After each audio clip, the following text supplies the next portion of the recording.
মিলে একসাথে যাচ্ছি এখন ব্রজরাজপুরে যে শ্যামসুন্দর জিউর মন্দির আছে। আমরা এখন চলে এসেছি শ্যামসুন্দর জিউর যে মন্দির ব্রজরাজপুরে।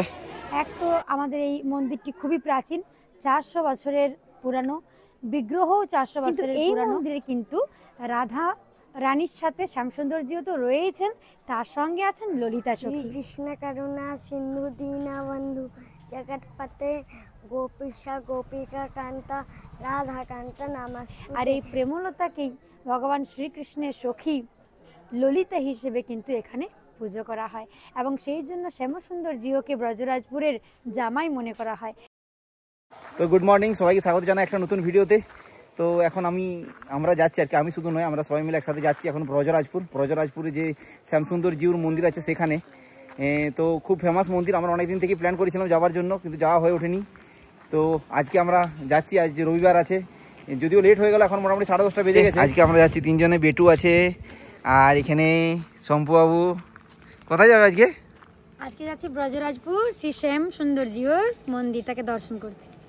আচ্ছা, এই পবিত্র দামোদর মাস, এই মাসে শ্যামসুন্দর জিউকে দর্শন করে পাথর দিয়ে আগুন জ্বালাতে জানো? পাথর দিয়ে আগুন জ্বালাতে হবে। হ্যাঁ বেটু, কোথায় যাচ্ছে বলতো? বেটু কোথায় যাবে? আমি শ্যামসুন্দর জিও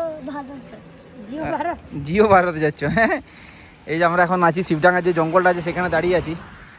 তো এরপর যাব আমরা ব্রজরাজপুর দিকে। ব্রজরাজপুরটা অ্যাকচুয়ালি ইন্দপুর ব্লকের মধ্যে অবস্থিত একটা গ্রাম। এই আমরা এখন যে যাচ্ছি বিবর্দা পেরিয়ে কিছুটা যাওয়ার পরে ডান দিকে ঘুরলেই ব্রজরাজপুর। আমরা তালডাঙ্গা থেকে বেরিয়েছি, তো তালডাঙ্গা থেকে দূরত্ব মোটামুটি 20 কিলোমিটারের মতো। তো চলুন এরপরে মন্দিরের দিকে যাই। তো এই যে আমরা এখন এসে পৌঁছে গেছি ব্রজরাজপুরে, একদম মন্দিরের সামনে, একদম গ্রামের ভিতর দিকে, একদম শেষের দিকে প্রায় মন্দিরটা। তো আমরা একদম শেষের দিকে এসে গেছি এখানে। তো এই সাইডটাতে সামনেই যে ব্রজরাজপুর যে প্রাইমারি স্কুল, তার পাশেই এই শ্যামসুন্দর জিউর মন্দির। আপনাদেরকে পুরো মন্দিরটা ঘোরা দেখাবো, আপনারা শেষ পর্যন্ত ভিডিওটা শুধু দেখুন। এই যে বাম দিকের যে দরজাটা আছে, এই দরজাটা দিয়ে এটা হচ্ছে মেন দরজা, এটা দিয়ে মন্দিরের প্রাঙ্গণে প্রবেশ করা যায়। আর ঠিক তার পাশে আছে দেখুন এখানে দুর্গা মন্দির, যে দুর্গা মাতার মন্দির ব্রজরাজপুরের। আর আমরা এই আগেটা দিয়ে এটাই গিয়েছিলাম, এই সামনেটাতে গিয়ে আছে, ডান দিকে আছে এই যে ব্রজরাজপুর প্রাইমারি স্কুল, তার বাঁ দিকে এখানে গাড়ি রাখারও জায়গা আছে, সামনে বড় মাঠ আছে, 4 চাকায় গাড়ি করে কেউ আসলে সেখানে পার্কিং করতে পারবেন, পার্কিংয়ের প্রচুর জায়গা এখানে। আর এখানে বাইক রেখেছি আমরা বাঁ সাইডটাতে, আর এখানেই অফিসগুলো আছে, প্লাস এখানে খাবার দাবার করার জন্য প্রচুর বড় বড় সেট আছে, আর অনেক কিছু আছে এখানে। এই যে এই সাইডে আর একটা সাইডের গেট আছে, এই গেটটা দিয়ে আমরা ঢুকেছিলাম, ওই সাইডটাতে হচ্ছে মেন দরজা। আর এখানে সামনেই আছে অফিস, আর ওই যে ওখানে দেখুন খাবার দাবার খাওয়ার জন্য বড় বড় সেট আছে এখানে, এই ভেতর দিকে এখানেও আছে আর অনেক। আর প্রচুর মানুষের ভিড় হয়েছে, যে এখানে দুপুরবেলাতে প্রতিদিন মধ্যাহ্ন ভোজন মানে ঠাকুর প্রসাদও পাওয়া যায়, সেই জন্য টোকেন কাটতে হয়। তো ওখানে টোকেনের চার্জ 50 টাকা করে পার হেড। এই যে ঢুকে এখান থেকেই টোকেন সংগ্রহ করে নিতেন পারবেন সবাই। আর এই যে একটা আটচালা, আর আটচালা ঠিক ওই পারেই হচ্ছে শ্রী শ্যামসুন্দর জিউর মন্দির। এই শ্যামসুন্দর জিউর যে মন্দির, সেই মন্দিরের মধ্যে রাধারানী, শ্রীকৃষ্ণ এবং তার সাথে সাথে ললিতা বলে একজন সখী, তার 3 জনের বিগ্রহ আছে একসাথে। তো এটার একটা ইতিহাস আছে, তো সেটাও আপনাদেরকে জানাবো। এই দেখতে পাচ্ছেন এখানে মন্দির, এখন এই এতক্ষণে গেটটা খুলেছে, এতক্ষণ পূজা অর্চনা চলছিল।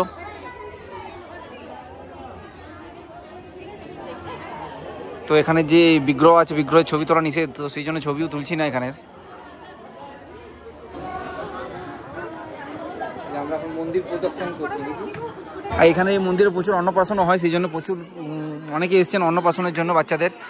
আর এই যে দেখতে পাচ্ছেন পুজো দেওয়ার লাইন, এখান থেকে পুজো দেওয়ার মানে ভেতরে প্রবেশ নিষেধ, তো বাইরে থেকে পুজো দেওয়াতে হচ্ছে। আর আমাদের পুজো দেওয়ানো হয়ে গেছে, তো আমরা প্রসাদের জন্য, পুজো দেওয়ানোর পরে প্রসাদের জন্য এই যে এখানে আমরা ওয়েট করছিলাম। এই যে বেটু আর বেটুর মা এখানে ওয়েট করছে এখানে। আর এই যে রুমটার মধ্যেই ঠাকুরের ভোগ প্রসাদের রান্না চলছে। তো আজকে দামোদর মাসে আমরা পৌঁছে গেছি শ্রী শ্যামসুন্দর জিউর মন্দির, যেটা রয়েছে ব্রজরাজপুরে। তো এই মন্দিরটির বিশেষত্ব হলো, এক তো আমাদের এই মন্দিরটি খুবই প্রাচীন, 400 বছরের পুরানো, বিগ্রহ 400 বছরের পুরানো, এবং মন্দিরের প্রতিষ্ঠাতা হলেন শ্রী মথুরানন্দ গোস্বামীজি। তো এই যে শ্রী শ্যাম সুন্দরজির মন্দির, এইখানে যে বিশেষত্বটা আমি বলছিলাম সেটা হলো, আমরা তো বিভিন্ন মন্দিরে দেখি রাধা মাধব রয়েছেন, রাধারানী শ্যাম সুন্দরজিও রয়েছেন, রাধা দামোদর রয়েছেন, কিন্তু এই মন্দিরে কিন্তু রাধা রানীর সাথে শ্যামসুন্দরজিও তো রয়েছেন, তার সঙ্গে আছেন ললিতা সখী। আসলে ব্যাপারটা কি হয়েছে, মন্দিরের প্রতিষ্ঠাতা শ্রী মথুরানন্দ গোস্বামী জিরেই ওনাদের বংশধর একজন ছিলেন, যার নাম হচ্ছে প্রেমলতা গোস্বামী। তো প্রেমলতা খুব ছোট বয়স থেকেই কিন্তু গোবিন্দের প্রতি সমর্পিত প্রাণ ছিলেন, সব সময় গোবিন্দের পূজা, গোবিন্দের আরাধনা করতেন, গোবিন্দই তার ধ্যান জ্ঞান ছিল। তো একদিন কি হয়েছে, শ্যাম রঙের এক বালক প্রেমলতার সাথে খেলা করতে এসেছে, খেলায় মেতে এসেছে। খেলা শেষে প্রেমলতার মায়ের কাছে তারা সবাই প্রার্থনা করছে যে কাকিমা একটু খাবার দাও, চিড়ে দই দাও। তো সেই খাবার মা দিয়েছেন, তারা সেবা করেছেন। তো তারপর কিন্তু দেখা যাচ্ছে যে একদিন প্রেমলতা কে বাড়িতে কেউ খুঁজে পাচ্ছে না। তো তাকে খুঁজে পাওয়া গেল কোথায় না, শ্যাম সুন্দর জিও যে পালঙ্কে থাকেন সেই পালঙ্কের উপর সে বসে আছে, খেলছে। তো যখন তার মায়ের কাছে এই খবর গেল, মা তো যখন এসে দেখছে যে ভগবানের আসনে প্রেমলতা বসে আছে, তো খুব রেগে গেছেন। রাগে মা কী করেছেন, প্রেমলতাকে মেরেছেন, থাপ্পড় মেরেছেন গালে। তো ভগবানের মহিমা এমন যে প্রেমলতা সেই সময় গোবিন্দের নাম নিয়ে ওখানে দেহত্যাগ করে। তো তারপরেই স্বপ্নাদেশ পান ওখানের মানুষজন, তার মা, যে এই প্রেমলতাকে এখনই দাহ না করে কিছুক্ষণ অপেক্ষা করার জন্য। খাতড়া থেকে রাজা হরিশ্চন্দ্র ঢোল উনি এক নিম কাঠের তৈরি একটি মূর্তি পাঠাবেন, এবং তারপরেই যেন ওটা আসার পরেই যেন প্রেমলতার দেহকে দাহ করা হয়। এরপর সেই নিম কাঠের কাঠামো আসে এবং তাতে প্রেমলতার যে প্রাণ তা সঞ্চার করা হয়, এবং তারপরেই কিন্তু প্রেমলতাকে দাহ করা হয়েছিল। আর এই প্রেমলতাকেই ভগবান শ্রীকৃষ্ণের সখী ললিতা হিসেবে কিন্তু এখানে পুজো করা হয়, এবং সেই জন্য শ্যামসুন্দর জিওকে ব্রজরাজপুরের জামাই মনে করা হয়। এমনকি জামাই বাদনা দিনে তাকে জামাই বাদনাতে জামাই হিসেবে যা যা করণীয় সেগুলো নতুন বস্ত্র দিয়ে জামাই সাজিয়ে তাকে কিন্তু পুজো করা হয়। তো চলুন আজকে আমরা দর্শন করে দিই শ্রী শ্যামসুন্দর জিওর, রাধা রানীর এবং ললিতা সখীর। শ্যাম সুন্দর জিও কি জয়, শ্রীমতী রাধা রানী ললিতা সখী কি জয়। এই যে মন্দিরের ঠিক সাইডটাতেই আছে আর একটা বড় শেড, দেখুন এখানে প্রচুর মানুষ বসে আছেন, আর এখানে সবাই খাবার দাবার নিয়ে এসছেন, সব বসে খাবার দাবার খাচ্ছেন। এখানে ভোগ প্রসাদও রান্না চলছে, দুপুরবেলায় যে খাওয়া দাওয়া হবে এই শেডের মধ্যেই হবে। আমরা পুজো দেওয়ার পর আমাদের যে ভোগ প্রসাদ আছে তার জন্য আমরা অপেক্ষা করছি। এখন বিশাল লাইন, দেখুন প্রচুর মানুষের ভিড়। তুমি বলো যে ব্রজরাজপুর মন্দিরে এসে তোমার কেমন লাগছে? ভাল লাগছে। তো তুমি শ্রীকৃষ্ণের একটা মন্ত্র শোনাবে কি সবাইকে? বলো কোন মন্ত্রটা শোনাবে?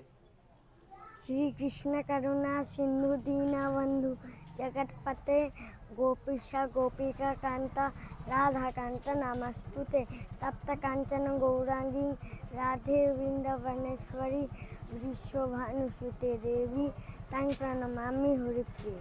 Very good. হরে কৃষ্ণ কৃষ্ণ কৃষ্ণ হরে হরে, হরে রাম রাম রাম হরে হরে। এই দেখো এই হাঁসগুলো কোথায় গেল? এই দেখো হাঁস, কত হাঁস আছে, কত হাঁস। ছাগলগুলা আছে, গরু আছে, গরু, কাউ আছে, বাঘ আছে, বাঘ, অনেক কিছু আছে।